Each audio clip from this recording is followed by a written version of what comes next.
Welcome, folks. Fred Gleek here again with Bill DeWeese. But before, Bill, I ask you about your week, I wanted to have you address something that you mentioned to me casually. I think it was last night when we I'm were feeling talking. very nervous right now, by the way. That was my goal. So what you said, which was very interesting, was that you were commenting on someone had sent you an audio file to show you their room noise. Yes, yes, And yes, you yes. came up with a solution that I think you need to share with everyone because, frankly, I think this will help people an immense amount. Tell people what it is and what it does. Well, it's a software program. It's a plugin that you can use within your present recording software, whether you use GarageBand or Pro Tools or Adobe Audition or whatever. It's called NS1, which stands for noise suppression. The NS1. It's made by a company called Waves. Waves.com. WAVES.com is where you can find it. I think it runs around $70, give or take a few bucks. Less than 100 Um, bucks. Less than $100. And I've tried a lot of different noise suppression software. I've rarely been impressed. This is the closest thing to magic that I found. Um, it does some amazing things. Well, first off, the reason why it sort of caught my interest is a lot of people that are starting out in the VO business or been involved for a while have problems with creating this proper noise floor, Yes. correct? Right, that's exactly right. Even if you live in what you think to be a quiet place, what you'll find is that once you start recording, there's this background constant, it's just the sound of life. I don't even know how to explain it. Yeah. Maybe your HVAC, it may be nothing. It's just there's always noise. We live with sound. Okay, so here's my question. Before I get to the particulars on this particular product, one of the things that you mentioned, let's say for example, like right now you're in a whisper room. Hmm. Um, do you have anything that pipes in air into that room? No, No, because that's why you leave the door slightly open sometimes, right? right, correct. Okay, so now let's say you were in a whisper room and you had air being pumped in there, which would produce some kind of a noise or a hum. Yeah, Would this be a product that would help remove that? yeah, absolutely. It'd be perfect for that. Okay, so then now the beauty of it, as far as me being a non-technical person that I got all excited about, is you told me there's only one control on this plugin. I mean, how idiot-proof could it be? It's got one knob, and I love it because if you've seen most noise reduction software, I don't understand it completely. I mean, it's difficult to understand. Yeah, you got But to with compute the NS1, hypotenuse of the angle, and then yes, there's a lot of stuff, but this is it looks like a slider. Of course, it's software, but it's a slider knob, and you start with 0, you play the audio, and then you start sliding the knob up until you hear that background noise disappear, and then you stop, and then you stop. and you're done. You're done. Hit apply, and it cleans it all up. Unbelievable. Okay, so that's a great thing. So now let's go into, so for those people who want that, it's NS1. Just Google it and find it. Waves. Right, yeah, it's super. Okay, cool. So talk to us about your week. What happened on Monday? Okay, well, we made $3,600. That's what I made Ah, this week in your wife voiceover. may have you sleeping in the garage. It can happen. Worst thing, I mean, I've got a decent garage. I've got golf out there. I've got a place to hit golf balls. So worst things could happen. Monday, I did some promos for New Mexico PBS, as I do most Mondays. Mhm. And I only had one other project, and that was some e-learning for the Southwest Gas. Okay, given the fact that you only had those two projects, then what did you do with the balance of your time other than go hit golf balls or smoke a cigar? I think that was it. No, I auditioned, did some auditions. Uh-huh. I had a number of decent auditions. When I say decent, I mean it looked like I was a real contender, and they paid pretty well. And speaking of those auditions, by the way, you and I spoke with Dave Fenoy, who's got his event coming up, that voiceactingforgames.com, if anybody's interested. And Dave was talking about the fact that he is on the pay-to-play sites, and you brought up something interesting with regards, if anybody's on the pay-to-play, what you're trying to get to is, fill in the blank, Pri- please. Private Yeah. auditions. That's the magic of paid play because I would say 99% of everybody is doing cattle call auditions. Very few people that I ever talk to understand private auditions, and if they know what they are, they have no idea of how to get them on a regular basis. And that's what I do. I rarely ever do cattle calls anymore. It's And almost not to always be private and auditions. not to be doing two promotions in less than a minute, but p2psuccess.com would be it, right? Yeah, VOP2Psuccess.com. VOP2psuccess.com. Yeah. That talks about that whole system, and we discuss that in there, don't we? That's what that program is. That's what an entire program is about. Okay. Good. So then let's move to Tuesday. Tuesday, I did an IT explainer for it was Ipswitch is the technology. Yep. That was for a company out of New York. We did it over Skype.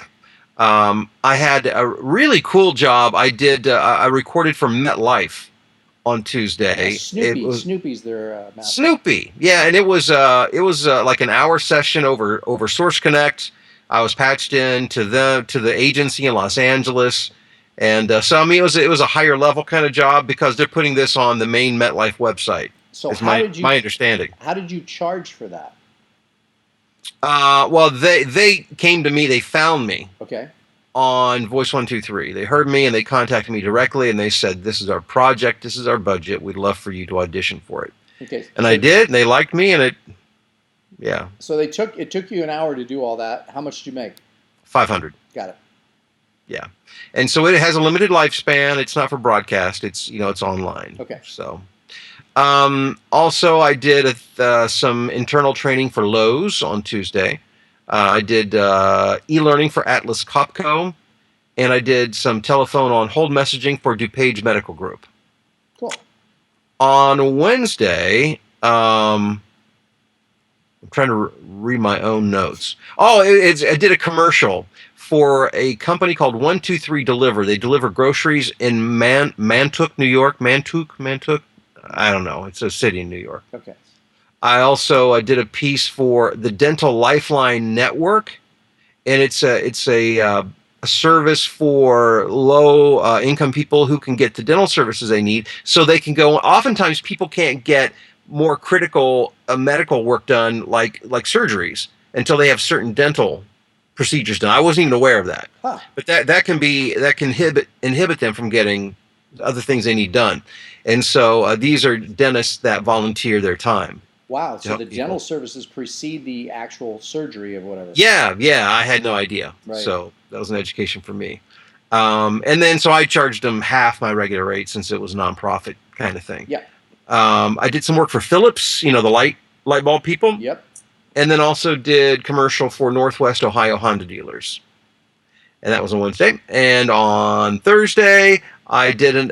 You may remember I did something for a Chinese client. They're called SL Elevator. They make elevators, and I did a little recording for them. It's a little explainer on how their elevators work. I Again, did reading the copy as given to you. as given to me, and it was much of it was nonsensical, but I'm guessing though that if you're Chinese and you speak English as a second language, it probably makes more sense to you because I'm guessing that's how they would communicate with each other. Yep. I know is I've they use a gotten lot of adjectives and adverbs. Yeah, I got a lot of. I've gotten products every once in a while that are originally from China, and they come with their instructions, and Yes. I read the instructions, and I just go, "What do you mean?" And Most honest, sincere, joyful instruction for Yeah. your perusal. Things like, well, I'm not sure exactly what you're trying to say. yeah, But and I'm sure if we tried to translate into Chinese, they'd have the same it'd be- problem with that. I'm sure they would. I'm sure would have a good laugh at our expense. I did another regional Honda dealership commercial on Thursday. I did a promo for Immaculate Heart Radio Network. I did some training for GCP. I don't even remember who that is. And something else came up on Thursday. I'm shortlisted as possibly being the next voice for Lumber Liquidators for their commercials. Ooh. And so I just this was the second layer of auditions, and so they're down to the final few people, Just and make I'm sure you on get it. payment in advance, because what I've been reading in the business press indicate that they've been having some liquidation problems themselves. It probably means budgets will be really low. I should have asked about that before I agreed to audition. I'm kidding, but yeah, that's we'll see what happens Yeah. with that. Details to come. Yes. Okay. And then today, Friday, my Friday, yes. I only have one thing written. I know I did more than one thing. I did more commercials for Northwest Honda dealers. I do a lot of those Honda. In case you haven't picked up, I do a lot of those Honda dealership commercials. Yep. And so I did that, and I know I did a few other things. It's been a slow day, but I've been doing some auditions. I did something for KraftMaid. I don't even remember what that was. And I think that's pretty much it. Oh, I did some on hold work for a company. And hold on a second, I'll tell you who it was if you care to know. Oh, it's a Harley Davidson dealership in Canada, the Longley Harley Davidson dealership in central Canada. Got it. Well, how long was it? 30-second spot, or what was it? Oh, that was just on hold telephone. Okay, so what'd you say? Let's hear it. All right, let me open that up again. I just closed it. All right.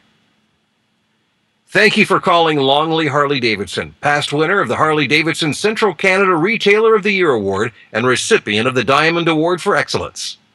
And then, we have opened a new state-of-the-art store to serve you better. More bikes, more parts and accessories, and more motorcycles. Same great service. Nice. It's basically commercials they put on the telephone. Got it. Okay, so my other question for you is, and this really relates to sort of mental thinking.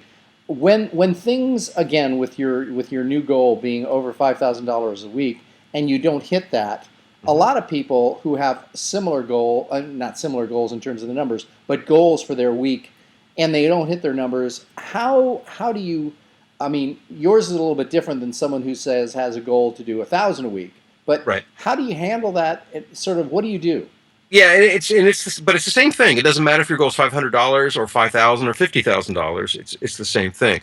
I heard a great video. I shared it on Facebook. If you follow me on Facebook today, from an actor, Bobby Reed, in Los Angeles, who I'm interviewing on Monday. Our DeWeese members will be this guy. He's fantastic. I've seen on all kinds of TV shows like Parenthood. I just saw him the other day on Two Broke Girls on CBS, and he pops up in a lot of different places. Got it. But he's a guy who's been around for a while. And he knows how to do this, and he understands how to market himself as an actor. So we'll be sharing that with our DeWeese members. But his thing today was about patience, and he said, and this answer is the answer to your question, you can only be responsible for activities. You don't have direct control over outcomes. So if you're always doing the activities, you don't have time, for one, to be fretting over the outcomes. But if you know you're doing the right activities, good things will happen. Yeah, so do the work, and what lands in your pocket will land in your pocket. If not, just continue to do the work and shut up, kind of thing. Yeah, exactly. And there's one other concept I'll throw out, because I'm going to do a video on it here soon, is the pruning as an essential business activity. Because if you grow a garden, or you grow like a fruit tree, if you don't prune it, it will never produce more fruit or more flowers or whatever. It never becomes as productive as it can. And in business, you have to prune. You have to prune in terms of where you spend your time, where you spend your money. And now I'm at the place where, as you know, I prune clients so that I have to prune off some limbs that aren't as productive as others I'd like to grow. But I'm still growing those limbs. So I cut off a bunch of limbs, and I'm waiting for new ones to come in, and they do. I mean, and I can see the growth, so I'm not worried about it at all, because I see it happening. So that's why I keep doing those activities, and I know that I can see my plan working. And it may not sound like it when I say, well, I only did 3,500, but the jobs that I'm getting are paying more than the jobs I used to get, and I'm making room for more of those kind of clients. And that's a good place to leave it for the weekend. Go prune.